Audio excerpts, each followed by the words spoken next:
BTR 6.3 দফাৰ যেটো implementation হোৱা নাই এটোৰ আমি ইমপ্লিমেন্টেশন কৰাৰ এটা প্ৰক্ৰিয়া আৰম্ভ কৰিছোঁ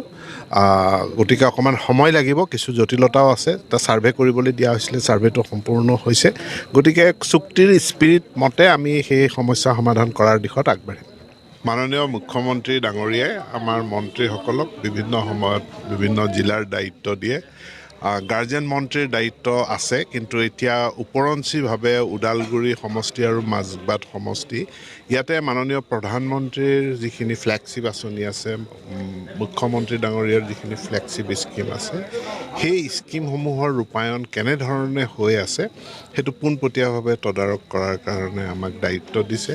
আৰু যিহেতু ভাৰতীয় জনতা পাৰ্টি UPPL AGPৰ মিত্ৰজোঁটৰ চৰকাৰ চলি আছে আজি মই প্ৰথম দিনা দুইটা দলৰ লগত কাৰ্যকৰ্তাসকলৰ লগত মত বিনিময় কৰিছোঁ আৰু মই প্ৰত্যেকটো মাহত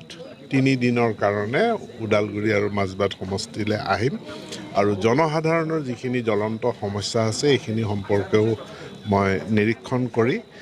মাননীয় মুখ্যমন্ত্ৰীক প্ৰতিবেদন দাখিল কৰিম সমাগত 2024 যি লোকসভা নিৰ্বাচন সেই লোকসভা নিৰ্বাচনৰ ওদালগুৰি আৰু দৰং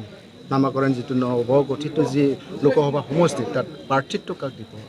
সেইটো দলে নিৰ্ধাৰণ কৰিব তাত মোৰ ভূমিকা নাই সেইটো দলে নিৰ্ধাৰণ কৰিব যিহেতু মিত্ৰতাত আবদ্ধ হৈ আছে দুইটা দল গতিকে যৌথ মিটিঙত আলোচনা কৰি সময়ত প্ৰাৰ্থিত্ব ঠিক হ'ব BTR 6.3 দফাৰ যেটো ইমপ্লিমেন্টেশন হোৱা নাই এটোৰ আমি ইমপ্লিমেন্টেশন কৰাৰ এটা প্ৰক্ৰিয়া আৰম্ভ কৰিছোঁ